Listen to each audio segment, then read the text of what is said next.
Hello, friends. See, the government has announced a stimulus package for MSME, which is to the tune of 20 lakh crores, or they say 10% of the GDP. If you take the black part of the GDP, which is there, it may be 6 7% of the country's GDP. Now, the media is full of newspapers and this dubious universities of social media and the television. They're full of these conjectures, these analysis that a lot of this is just window dressing, and it includes existing schemes. It just is an extension of the schemes, or it involves credit guarantees which do not mean any cash outgo of the government. It's only to add comfort to the banks to lend, and it doesn't really involve any cash outflow for the government. But what looks real is that there is at least 3 lakh crores which is dedicated to give additional working capital support to the MSME so that they can navigate the troubled waters during these hard times of COVID, when there is a total lockdown. My point is very simple, that in India, the policies come and go. Where we falter is the implementation at the ground level. So much would depend on implementation. That is the key here. A very good policy can be run to ground because of poor implementation, and a very mediocre policy can create a lot of difference. And devil here will lie in detail. It will lie in actual practice. It will lie in the final outcome, in the disbursement to deserving and running companies as against the zombie firms. Now, of course, RBI will come up with its circulars, then banks will give an enabling circular to the general policy guideline which the finance minister has outlined. And our banks have been very, very hyper technical and procedure oriented when it comes to lending to MSME. No bank will dare ask the large corporates, Mukesh Ambani's of the world, to give a collateral of his antila against the huge loans. Or no bank is going to ask if you're borrowing 1,000 crores for these secondary collaterals. Now, for ages, most public sector bank circulars said that for MSME loans, as far as possible, no secondary collateral should be asked for. But did it happen? It is in the implementational DNA of the banks. Typically, when an MSME approaches the bank, no matter what the circulars say, they will want balance sheet. Are they willing to overlook it? Because most balance sheets today are broken. For last 2 3 years, even before COVID, have been a very stressful times because of general economic slowdown at the global level. The ratings are broken. The collaterals may not be there. And then banks, when MSME typically goes and the banks are they don't want to kind of do it because there's no incentive to lend. So they'll say, okay, you have collateral, you bring a new valuation report, your valuation reports are old. Okay, the valuation reports come, say, they don't let our lawyer do their encumbrance, we need a 13-year search to see that the property is all right. So, unfortunately for our country, no banker has lost his job for not lending. So they have no incentive to lend, whereas unfortunately, a lot of very good, dynamic bankers with great integrity, their careers have been jeopardized, or they have also faced prosecution because some loan somewhere goes bad, and the investigative agencies don't want to realize that loans go bad because of larger macro forces which are beyond the control of anyone, including the Indian government at times.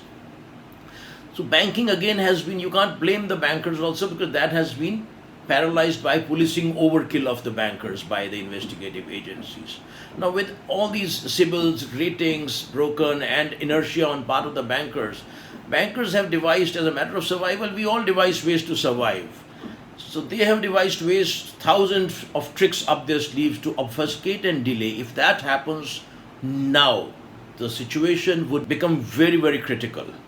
And then there is a ubiquitous kind of excuse that there's a shortage of staff to process the files. The file has gone to headquarters. We are seeking some clarification from the headquarters. And earlier, the practical was that MSMEs on their own, their finance people or their chartered accountants used to help bank prepare the proposals. With lockdown, there is also poses a unique challenge of carrying the valuers, chartered accountants, etc. to the sites, etc. for appraisals. So if, as the time passes, if there is a delay within next couple of months, if things do not move, the CIBILs and the balance sheets will deteriorate even further, and the credit worthiness of MSMEs will become even lower than what it is. So what happens?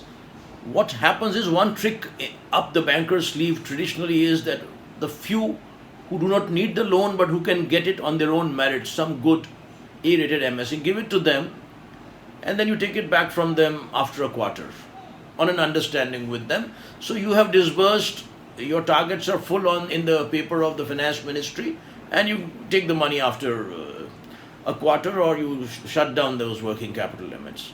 Second, who gets it? The crooked ones. The reasons are obvious. Why do they end up at times getting in our system? The crooked always have a way to get things done in our system. If you need to ask that question, why, then perhaps you're living in Finland and not in India. Then there is a problem, the way despondency and anxiety has increased. A lot of good promoters are really struggling with the issue whether they should be actually taking these loans, because the problems have multiplied. As it is, the good promoters, their balance sheets are bloated. They already have too much of debt in the book, so they don't want to convert their retail problems into wholesale problems.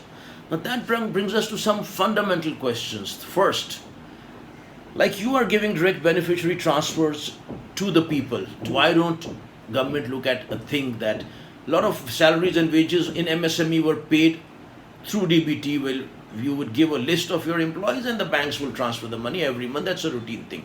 Utility bills, electricity bills, wages, salaries. Why not through DBT? Why bring banks who have an inbuilt inertia or a decision-making process which will mean delays and which will also at times lead to miscarriages? Secondly, and very importantly, why not publish the data on the amount you have disbursed, the number of MSMEs you have covered, how many of them were stressed in terms of their rating, etc. And most importantly, the state-wise data, whether Punjab or Tamil Nadu or is getting the same kind of a treatment as, say, UP or Gujarat. A lot of things will come. It's like United States comes up with the unemployment data every day. As at the time of speaking, there are 36.5 million, 3.6 crore US people who have filed for jobless claims, which is around 24 or a little under a quarter of the workforce. So one knows which side the economy is going and where the policy is working. And it also will add credibility and transparency to the process of this stimulus. You know, the fear here is like when Corona outbreak took place, our health system was not prepared to manage it. We did not have sufficient health infrastructure. And if this thing continues, unfortunately, the financial system and the MSME will come under so much of pressure that our legal system in terms of the courts and tribunals and NCLTs and DRTs will not be in a position to handle it. And the thing is that MSME, which constitutes the real entrepreneurial energy in this country, which lends this country with the necessary level of economic activity, if they get embroiled en masse in terms of large numbers into legal things, the country will then see next decade dedicated only to businesses dying and fighting unproductive legal mess. And given our legal system, it's going to be very, very messy and delaying affair, which will really lead to a lot of destruction of wealth. And lastly, the fundamental question is, the finance minister's guidelines are silent whether this money would be spent tomorrow or in 3 months, in 1 year, or in 3 years. See, a money spent tomorrow or in 1 month has a different impact than the money spent over the next 3 years. So that has to be clarified. See, as a country, we are sitting on a cusp where we do not have time for or the luxury for lengthy debates. The support to MSME has to be in a very, very empathetic manner. It has to be in very compassionate manner. Otherwise, we are standing on a precipice from where things can fall off the edge. So let's hope that we do not allow these MSMEs to die, because a dead man doesn't need any stimulus. He just needs his relatives and friends and family to carry him to the cremation ground. So let's hope someone is listening, and let's hope things would move forward in a more pragmatic manner. Thank you very much.